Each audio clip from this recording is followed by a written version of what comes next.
গাছে আম পাড়া হচ্ছে, আর এইভাবে কিন্তু আম পাড়ার পর রাখা হয়েছে জালিতে, আর সেগুলো এখন এইভাবে রসা দিয়ে বাঁধা হয়েছে যাতে আরামসে এইগুলোকে নেমে যায়। যদিও একটু টাইট আছে মনে হচ্ছে, বাট দেখা যাক কি হয়। উঠ!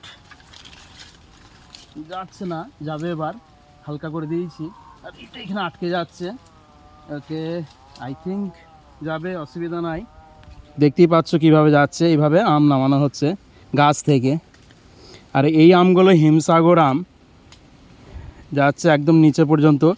রশি দিয়ে এখানে ফিট করা হয়েছে, এইভাবে নিচে পর্যন্ত যাওয়া হচ্ছে, আর সেগুলোকে নামানো হচ্ছে গাছ থেকে। আর এখন আমরা গাছের মধ্যে আছি, আর হিমসাগর আম পাড়া হচ্ছে, আর এখনো পর্যন্ত চলবে কাজ।